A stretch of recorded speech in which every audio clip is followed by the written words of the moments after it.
Welcome to our mostly unscripted and unedited podcast. I'm Paulette Kid, nutritionist.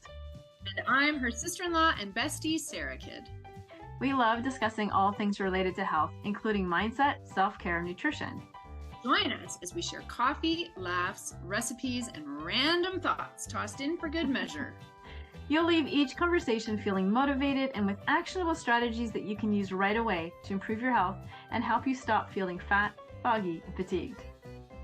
See you there. Welcome back. In this episode, we're going to do a little check-in. We're going to talk about Sarah's 30-day yoga journey. We're going to talk about Summer Hygge. I always have to pause before I say that word. Make sure I'm saying it right. And some other fun things. So let's hear what we're drinking first. I've got the classic straight up coffee with cream, my favorite warm beverage. Nice. I am drinking Stash double bergamot Earl Grey. I love Earl Grey. And so when I saw this one, it's got extra bergamoty flavor. So that's what I'm having. And I'm having it in my Rogers TV mug. So boring mug alert. No, just kidding. Well, first of all, it's red. It's my favorite color. So yes. It's a very nice size. But then also, I got this for being a volunteer, having like the cooking show on Rogers. That is awesome. Yeah. So I'm very excited that we're going to be recording some new episodes this summer. So I'm very excited about that. So took out the mug. So it's a little worse for wear. Like it's starting to come off. I need a new one. Yeah. Yeah.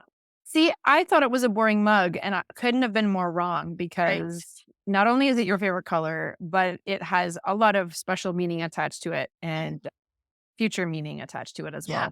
Yeah. This is just a mug that I borrowed from a family member. Wasn't actually gifted to me, but I thought I'd give it a try. It's an interesting shape. Like I like it. Mm-hmm. I like this shape. I like the narrow at the top, wider at the bottom shape because it holds the heat in better. And I like the size of it. It's a good two-hand cozy mug hug situation for your hands, keeping them warm, etc. So it's a good cozy mug. Great for our podcast today. Awesome. All right. So I told you I wanted to show you something and you have no idea what it is. Okay. No, I all right. Don't know even what to think. Yeah, I'm ready. Trip down memory lane. Oh no. Oh, you can hear Oh, but I know. It's the stuff we designed. Yes. Oh, Sarah and I had a handmade card business years ago. Like, I don't know, 18 years ago, something like that. For a very short time. It was probably more than 18 years ago. Well, I'm trying to think. So I remember, so Lily was in existence. Yep, she'll be 20 in September. So okay. She was a toddler. So anyway, somewhere. Okay, so you're probably right then. If you're going by your child's age and her existence versus her non-existence. Right. Pre-existence. Pre-existence, yeah. So Sarah and I had a shared love of making handmade cards. And so we decided to try out a little business where we were kind of focusing on like wedding invitations and that kind of thing. And so I have all of our samples and all of our like marketing stuff. And so I was kind of looking through it. And so that was an actual, it's really hard to see, an actual wedding invitation that we made for a client.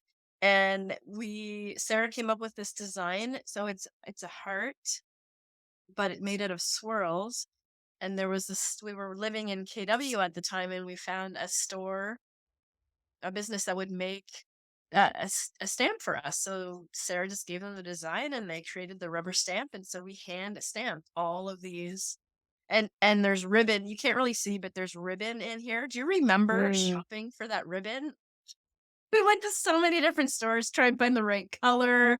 Oh, really? I don't remember that, but I definitely recognized the design and everything as soon as I saw it. And yeah, how much fun that was. And I remember us trying to dye the ribbon because we couldn't find the right color. Not for this particular one, but Really? was one of the other ones. Yes, like yes, it's crazy. We were trying to. I wonder if I have the.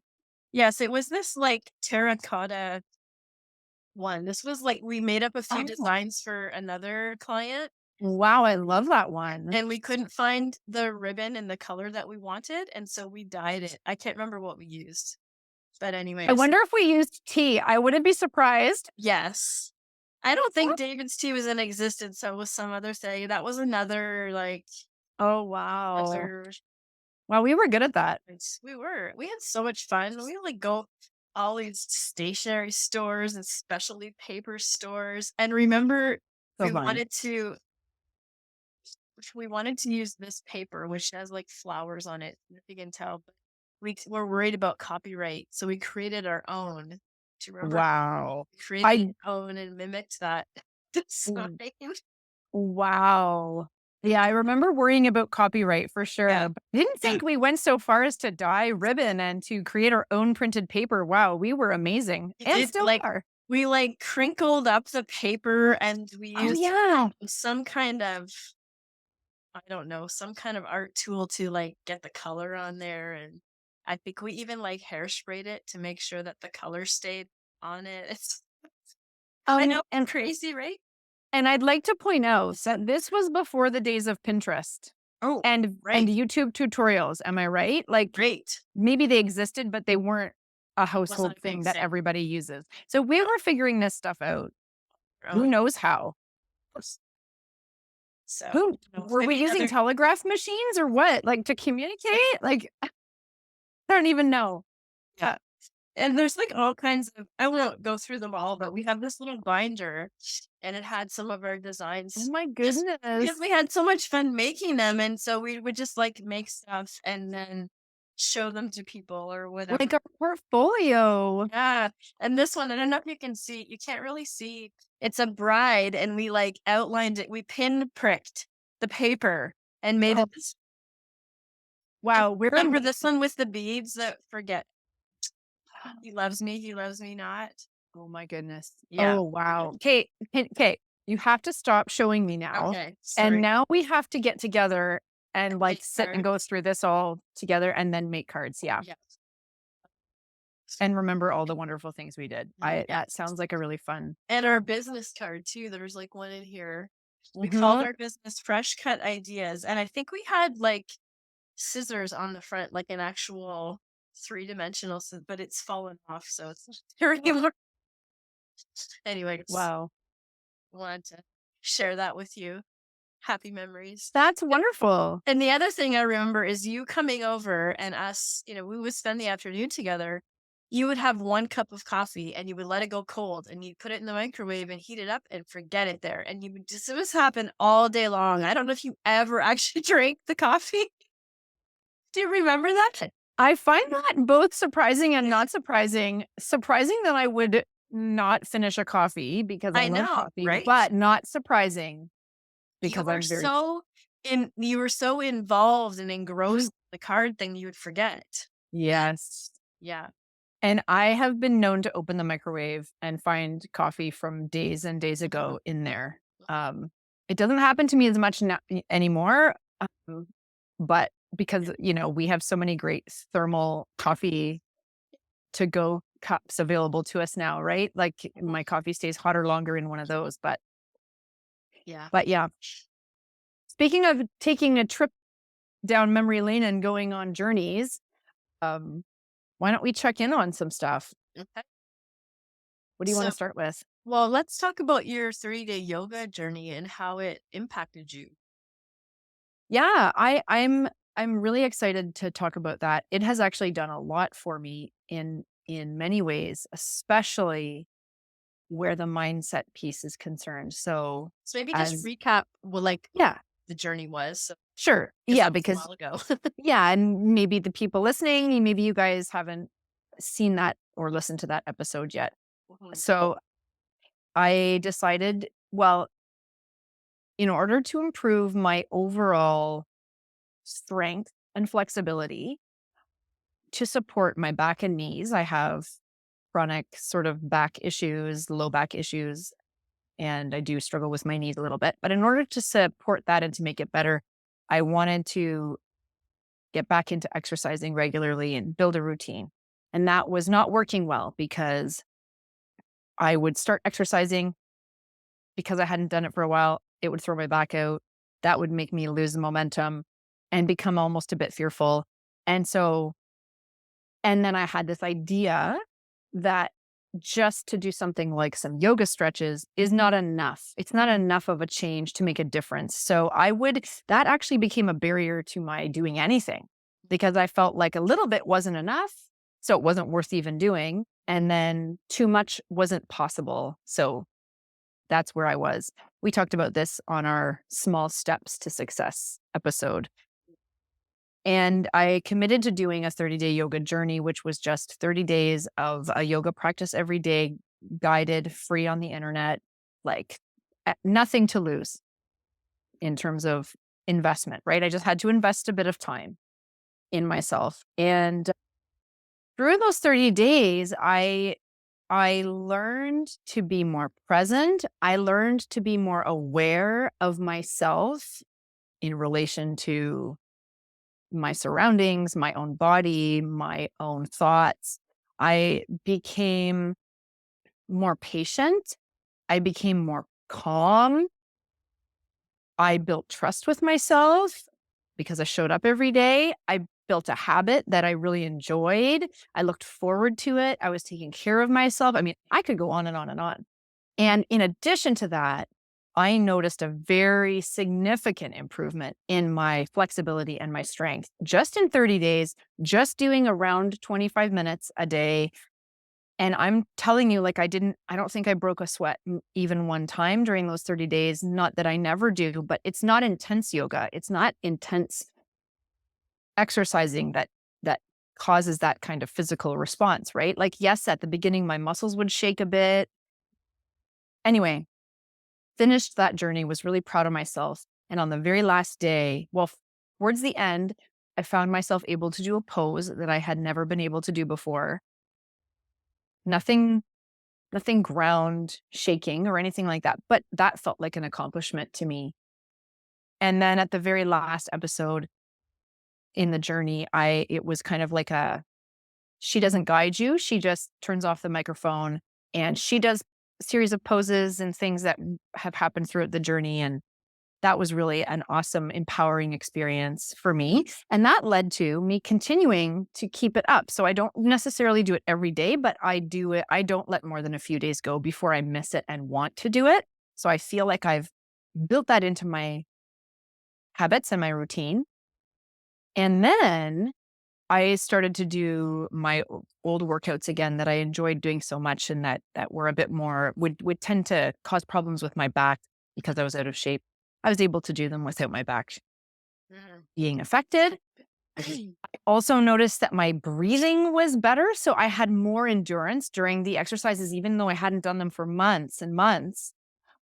The breathing practice that I did on this yoga journey made it easier for me to keep breathing steadily through the workout and have a bit more stamina that way.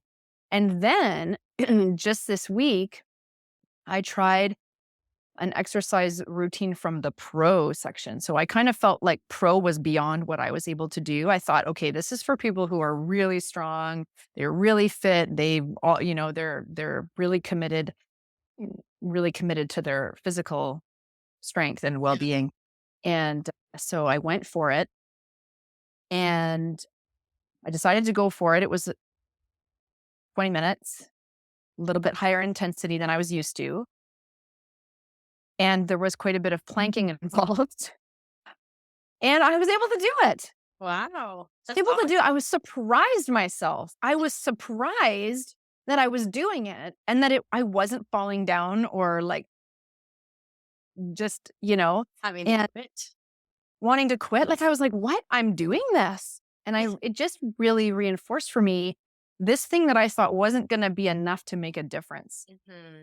Actually has made so much difference. And that we've talked about that ripple effect. So all of that strength that I built without even really realizing I was building it because it was so gradual and so step by step and in such a low intensity way, enabled me to keep up with a higher intensity exercise in a way that I didn't know I could. And so that was a confidence builder. Mhm.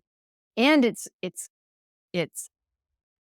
the word is escaping my mind, but it's that it reminds me that it's confirmation. Did I already say that? I don't know. I'm losing my thought, but No?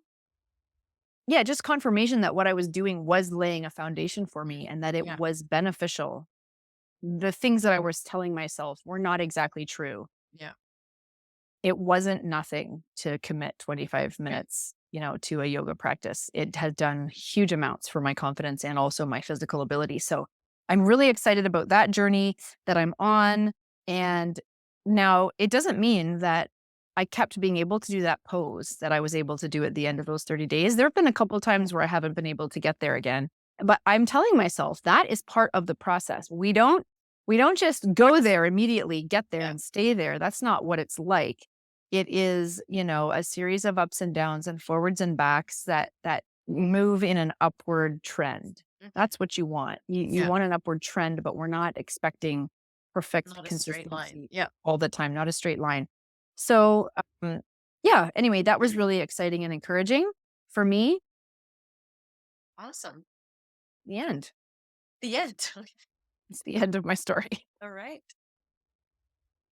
Good. So I'm a huge lover of yoga, and it was not always.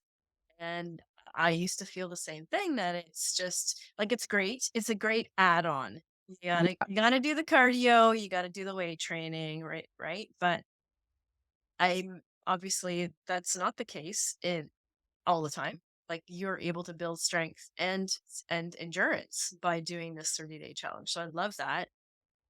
I've just noticed that for myself, just as I'm getting older, my body responds differently to exercise. And maybe not, it's not as responsive. Like, I feel like I have to be maybe just changing things up a little bit to get the results that I want. And so an example of that is, I would like to be able to be a little bit more flexible, and I'd like to be a little bit have more upper body strength, and a bit more toning. And so, just like things that I've done in the past maybe aren't quite as effective now for whatever reason. And I came across this 21-day challenge. Now, this is a paid challenge, but it focuses on on learning, developing the skills and the strength in order to do some of the more difficult yoga poses, like crow and handstands and things like that, that to me seem like impossible. Mhm. But I'm challenging myself to do it because I believe that I can. I don't know, I didn't know the steps to get there, do it safely Mhm. without hurting myself. Mhm. So when I found this program, I seemed really well put together, and like everything was covered. So one thing that I notice is that my wrists bother me now doing yoga, and when they didn't used to. Like, so doing a lot of things with my hands on the ground, like downward facing dog and different things like that, I my wrists get sore. So she addresses that in this and gives you exercises and stretches to do every day to alleviate that. And I've noticed a big difference in just a week and a half of doing those things before I do the yoga. And so it's every other day, it's a yoga flow.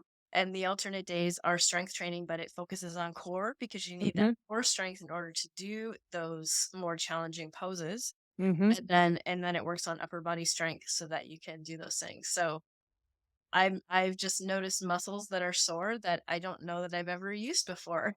So I like that. I like that challenge, and that, like, I feel like something's happening. And just the fact that my wrists don't bother me as much. Like, that's a big win in and of itself. So we'll see what happens when I get to the end of the 21 days. I feel like this is a maybe something I'll need to do a couple of times to get the full benefit of it, because 21 Mm. days isn't very much time to be building strength for those kinds of things. But Right. yeah, it's interesting. So yeah, there's lots I'm doing. That's great. Yeah, and I know sometimes the word challenge can be a motivating word and sometimes it can be a scary word. Yeah. So I think if challenge is your word, go for that. And if journey is your word, go for that. And I think for me, journey is a great word, but we're both talking about the same thing. We're talking Yeah. about committing to something that is doable and achievable over time, giving ourselves the time and doing it in a step by step way that gets us to our goal. Yeah. We've talked about that before, and that's such an important thread, I think, in our conversations. Yeah, that's great all around. And if yoga's not your thing, that's okay too. But in terms of building strength and flexibility, and like anything, it's something that you can't just do once and then you've achieved it and then it's done. I've noticed if I don't do it for a couple days, certain things might start to feel a little bit stiff and sore. But one quick jump back on the mat and I'm loosened up again. So Yeah. it's teaching me too that if I revisit the practice and do it on a regular basis, I can continue to enjoy the benefits that it offers. I don't have to always be building, building, building, but I'm just also revisiting. Yeah. The revisiting. You talked about that just now, doing that 21-day challenge another time or two before you'll Yeah. feel ready to move on to something like crow. Yeah. Yeah. So what else were we going to talk about? I think we're segueing from journey to a different journey and that path. We've kind of already touched on it, but at the beginning of this podcast, we were talking about me kind of re establishing my path to reaching my goals because I have found myself both on and off the path since beginning my journey and being back on the path. And it's a rocky path and it doesn't follow a straight line, as we said, like there are ups and downs. And so in terms of that journey, it's going well, but I have had some downs and I've taken some steps back before moving forward again. That's part of the process. I think it's important that we have that expectation that it's not always going to go Mhm. smoothly and exactly how we want. We need to expect there to be setbacks and difficult times and frustrating moments too, probably, right? Mhm. But I'm still on the path. I'm still working on it. And you've talked before about an upward spiral Mhm. and about the fact that when we're restarting, we're not really restarting at the beginning. We're just continuing in that upward spiral. Um, you know, and I see that as I reflect on things, like I'm seeing that the window of time that I'm struggling is getting smaller. The ease with which I jump back into the right mindset is quicker. I can transition quicker. I think my body transitions quicker to responding to using more fat for fuel. So all of those things are positive and Yeah. encouraging. So I'll just say a bit more about that upward spiral for those Yeah. who heard that term before. So there's there are a series of stages that we go through when we are trying to make a change of any kind. And so we typically begin in the pre-contemplation, meaning that we don't even realize that we need to make a change. And that might be lack of information or false information, just lack of awareness. But then something will trigger a thought in our head about, oh, well, maybe there's a different way I could do this, or maybe there is an improvement that I can make. Maybe I should consider changing something. So then you're in the contemplation stage, you're just thinking about it. And it continues on down the line. So preparation, like planning, and then actually taking action, maintaining our goals. And then there's the relapse, right? People talk about falling off the wagon, or going off path, whatever, going off program, whatever term you use. But the relapse, it could be a very short relapse, it could be a longer relapse, but that you kind of fall back into old habits.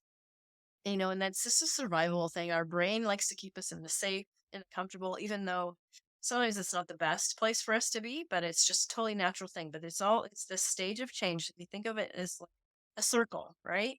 And so once you get to that relapse, then you will eventually enter back into that contemplation.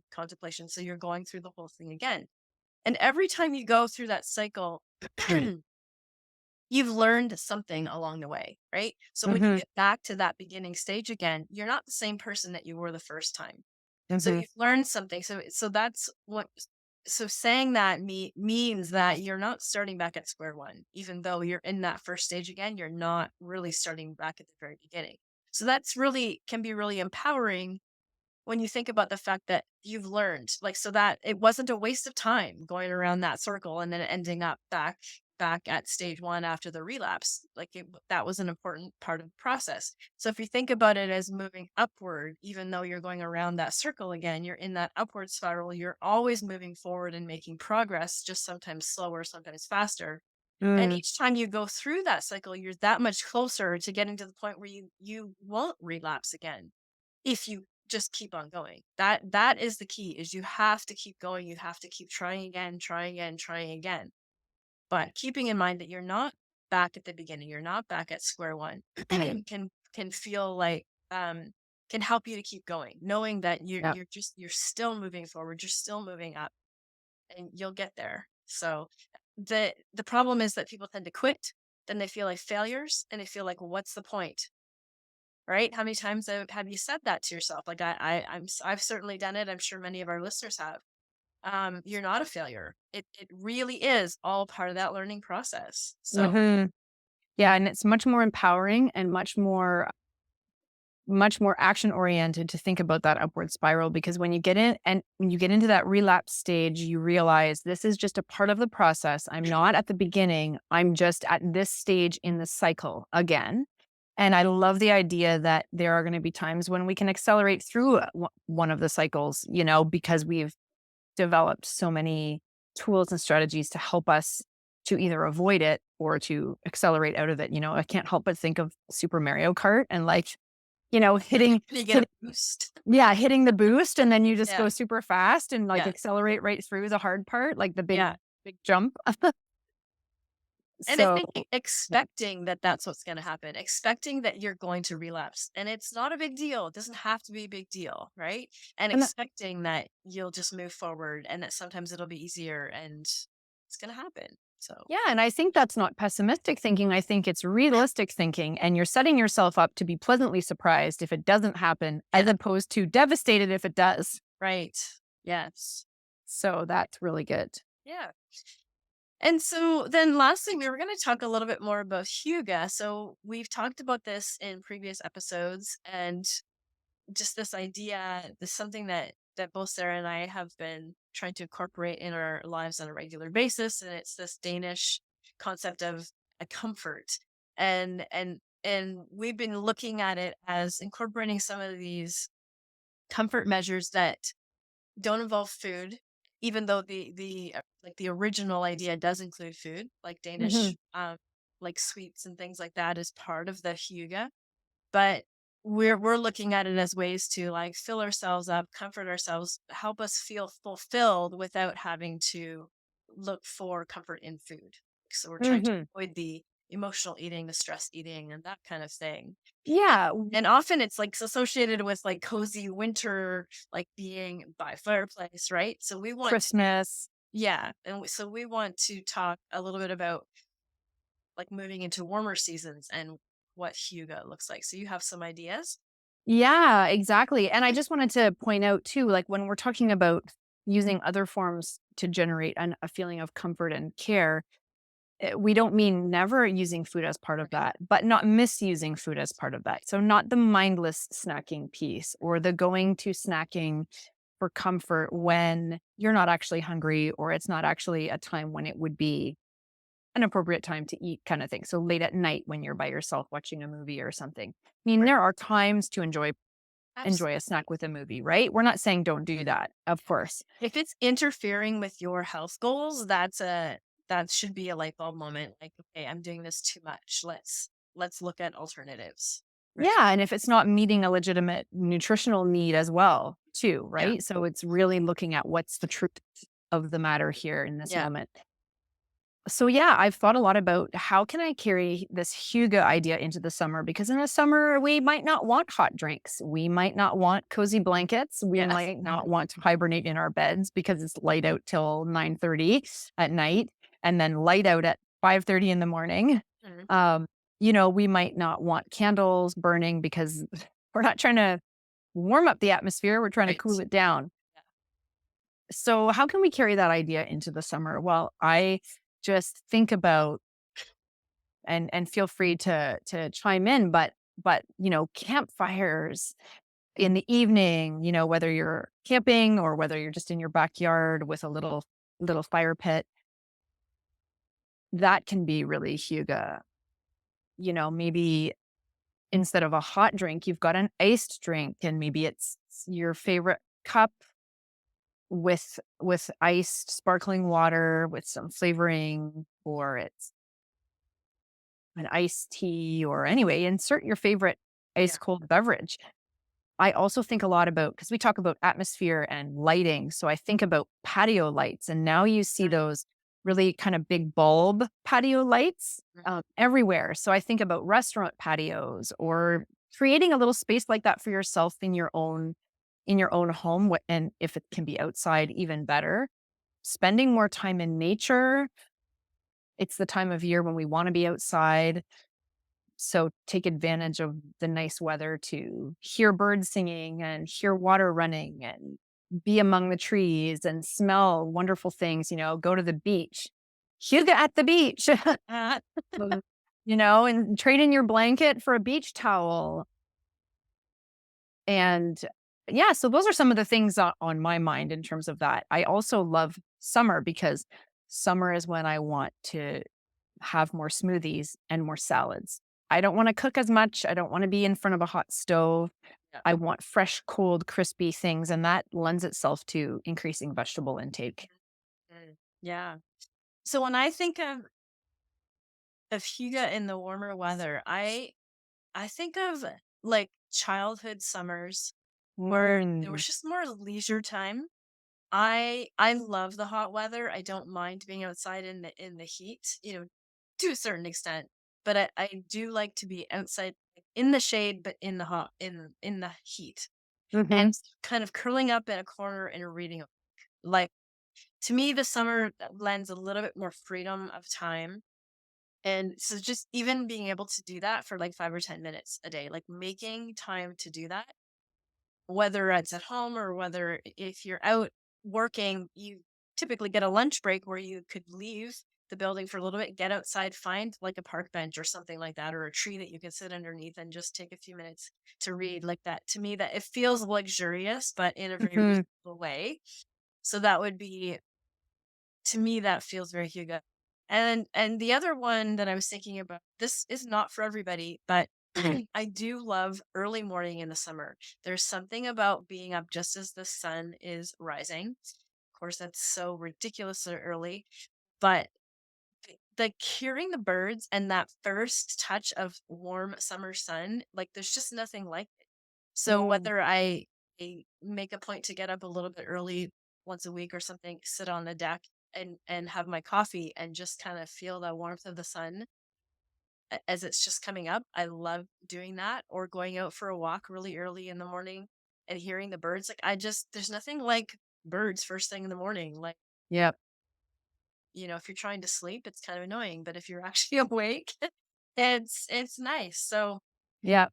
and this, like you mentioned about the sound of the water. So if you can find a place where there's like a brook or a little waterfall or something like that, Waves. waves, yes, definitely. Yeah. Yeah. Yeah, it just and as you're talking, it's making me realize, that sense of warmth and comfort and light are the things we're kind of deprived of in the wintertime. Uh, Whereas we can still seek those things just in different ways in the summer, right? The warmth is all around us because it's yeah. warm summer. And the light is all around us because it's light a lot longer. And I appreciate and enjoy all of those things. The sound of rain. You don't even need to be near a body of water, because you Yeah. can just go out and listen to the sound of rain through your open window or on your porch. Mhm. Yeah. Yeah. So those are some ideas. I'm sure we'll think of more as the is this idea of hygge is not like, we weren't really talking about this last summer, right? We weren't thinking about this No. last summer, so this will be new territory for us. So we move Yeah. warmer weather, so we'll think of things. Yeah. Making the best of our surroundings. Yeah, absolutely. All right. Well, I think that's it. Thanks for joining us. Thank you, Sarah. Yep. We covered a lot of ground today. We did. Did you finish your coffee? I've got one sip left, so it must be the end of this It's podcast. good timing. Yeah. My tea's cold now. It's cold, but I'm okay to transition to iced coffee at this point. It's okay. By the end, it's iced coffee. Awesome. All right. Well, we'll see you next time. Bye for now. Bye.